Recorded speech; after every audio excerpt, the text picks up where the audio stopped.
gitna ng pandemya, YouTube ang naging daan. Nakilala ko si Mami J-Lo, totoo at walang kulang. Strikta, di basta-basta nagpalusot, pero partahan ng usapan, di kailanman umiiwas sa sagot. Bawat salita, may bigat at katotohanan. Pagkang magsalita, pero laging may laman. Hindi takot sabihin na nasa isip niya, pero sa likod ng lahat ko sila kung puso niya. Si Mami J-Lo, matapang at totoo. Sa bawat hakbang lagi siyang sigurado. Hanggaman pero may pusong handang tumulong. Kahit sa malayo, damang-damang mo ang kanyang pagmamahal at tulong. Sa bawat live, sa bawat comment section, naririnig ko siya parang laging may leksyon. Minsan matindi, minsan diretso lang ang tira, pero alam mo sa dulo, andyan siya para sumuporta. Di kanya iiwan sa ere, kahit strikta. May lambing na kasama, tulong ang inuuna sa apak ng kanyang magagawa. Kahit gaano kabigat ang laban sa buhay, nandyan si Mami J-Lo, handang magbigay gabay. Si Mami J-Lo, matapang at totoo. Sa bawat hakbang lagi siyang sigurado. Hanggaman pero may pusong handang tumulong. Kahit sa malayo, damang-damang mo ang kanyang pagmamahal at tulong. Hello everyone! Welcome to our channel. This is J-Lo Searle. It's February 17. It's a Tuesday. And meron akong appointment ngayon sa Bundaberg Radiology. Kasi in-advise ni Doc na mag-ultrasound ako dito sa kanang kamay ko. Dahil na kumikirot na siya, lalo na pagka nagkakamali ako ng kilos. So binigyan niya ako ng referral ultrasound na para sa wrist. And if ever medyo kailangan ko ng injection for the pain, bigyan na rin niya ako ng referral para dire-diretso. So antayin ko muna yung result nun, and then yun, malalaman natin. So later yung appointment ko 11:15, supposed to be dapat 11:30, pero gusto nila nandun ka na ng 15 minutes before your schedule. So yun, pupunta ako dun, but then 9:30 pa lang. So handa ko lang ng almusal sa Polar Bear, and then mga 10 past 10 alis na ako, mga 10:15 ganun, para meron akong time to kasi dalawa yung branch nila. So sabi nila sa may Calvin, so baka dito yun sa may gitna papuntang Sugarland. So bahala na kung kung saan yung branch na yun. So kita-kits na lang later. Advice update ko kayo kung anong meron ganap. Dito na ako sa Bundaberg. Ayun si Abo. Ang layo ng parking namin kasi wala akong mapag-park. Ang occupied lahat. Dito, meron sana isa, kaso takot ako umatras, baka masagi ko siya. So, I'm not sure kung dito nga yung branch na nakaschedule ako kasi, pero sabi Calvin Street, hindi ko alam kung anong street. Wala akong makitang street sign. Ito, may street sign dito, titingnan natin kasi Calvin Street daw. So, kung sinabi sana niyang Takalban, dito yon. Kaso, hindi ko alam. Kaya, we'll see. Maaga pa naman. Only 10:51. 11:30 pa yung schedule ko. So, kung hindi siya dito, pwede pa ako lumipat doon sa may likod ng, sa may malapit sa dental clinic. Sa oral care. So, lakad lang. So, yung kamay ko naman kasi, okay naman siya. Kaya lang pag ginaganon ko, tapos inaangat ko yung thumb ko, sobrang kirot na siya. Kaya pag may hawak ako, possible ko talaga siyang mabibitawan ko siya. Pag nagkamali ako ng ikot, ng twist. Kaya, sabi ko kay Doc, pakinggan na natin kasi baka makuha sa gamot or kung hindi man. Sabi nga niya, binigyan niya na rin ako ng referral for injection para sa pain. So, yun. Tingnan natin kung anong result nito. Pero, yung result nito, next week ko pa malalaman. Pagka nag-message na si Doc sa akin for schedule. Kasi si Chard, kailangan din niya ultrasound. Doon naman sa kanyang, alam nyo na, down there. So, ayun. Tapos, papa-blood test din siya. Si bunso din niya, kailangan din magpa-blood test. So, Antayin namin yung mga result para sabay-sabay ulit kaming magpapa-check kay Doc. Para isang puntahan na lang. And para masama din namin si Bunso sa sa libreng check-up. Kasi pagka nag-solo siya, nagbabayad siya 160 rin ata yung binabayaran niya. Kaya ayun, para makatipid siya, hopefully cover pa rin siya nung aming ni Polar Bear. So nandito na ako sa Bundaberg Radiology. Ang init guys, yung legs ko short kasi ako init kasi, pero pag sa umaga medyo malamig-lamig na. So, Wungara ito I don't know kung ano yung sana naman tama yung pinuntahan ko. Kasi pag hindi nga.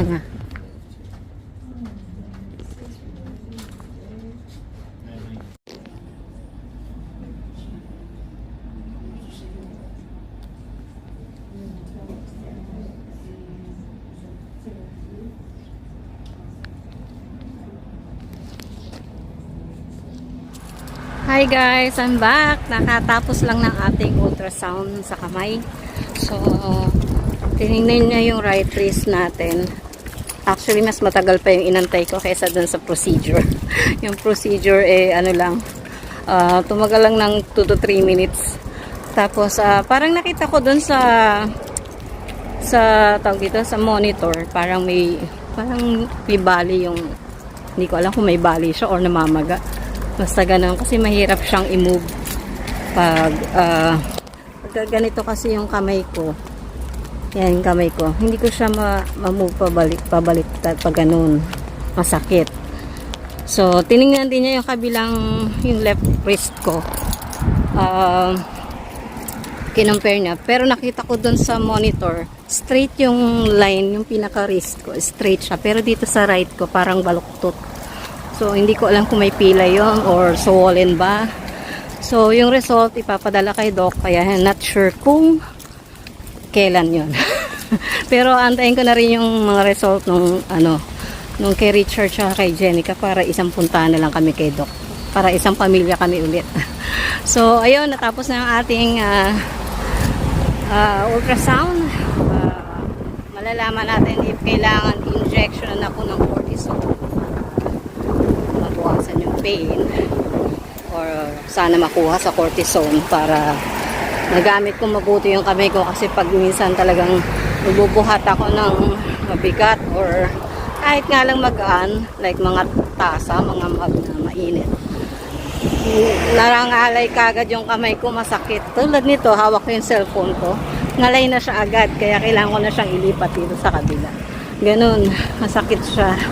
So, ngayon baka mag-hinkler ako. Dapat kasi nagpapa-appointment sana ako ng foot spa, kaya lang kasi meron pa tayong voucher yung bigay nila ng co-workmate ko na si Bal. And then meron pa nga ako sa shoeing na voucher din galing kay boss. So, punta na lang muna ako ng hinkler. Doon na rin ako magla-lunch, tapos tingin ako ng short ni Happy. So far, wala naman akong binayaran. Siya, sakop siya ng ating Medicare. So, let's go sa hinkler. See you later. A few moments later. Nandito na ako sa Kmart. Tingin lang ako ng short ni Happy. At saka kung mayroong magbago sa kitchen. Alam niya naman ako, kitchen lover, kahit di masyado nagluluto. Ang ganda nito. Knife set. Wow, may bowl na din siya. I like that. Hindi natin kung may bago. French fries. Plato. $19 pala yung binili ko nung nakaraan. Yung ganyan kasi, ito, 12 lang. Pero parang madali siyang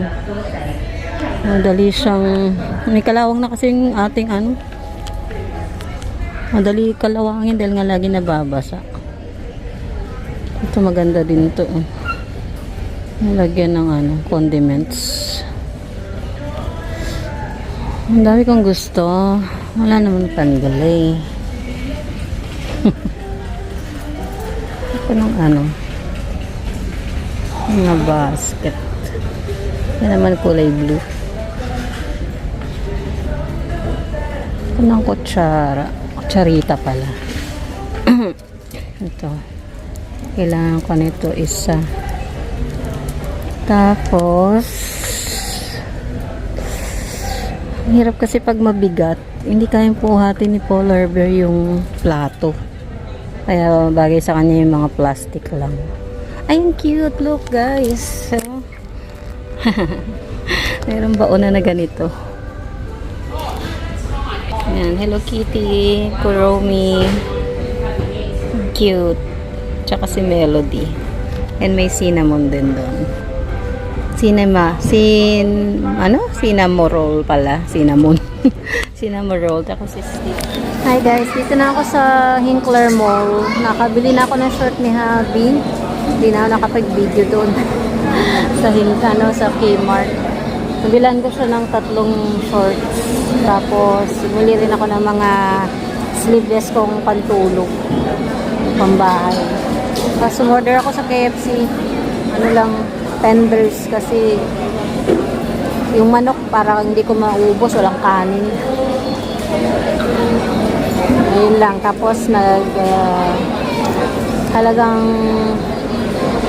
$14 ang yung binili ko. Siya, parang tenders pero spicy. Tapos Pepsi, tsaka fries. Naantay ko lang yung order ko. Tatawagin yung number natin. And then, after nito, sundo na tayo kay Bunso. So, see you later. Yung ATM pala ni Habi, hindi ko sure kung makaregister na yun. Kasi, yung dapat ipambabayad, hindi gumana. Baktos. Buti lang may pera ako sa bangko. Sa ATM ko. So, see you later. Ito guys, $15.45. So, ito yung spicy niya. Chicken. Tapos, large fries. Tsaka, Pepsi. $15 pala siya. Kala ko 14. Ay, hindi pala. 14 pala. Ayan. $14.05. Kain lang ako guys. Para mamaya magsundo na tayo kay Bunso.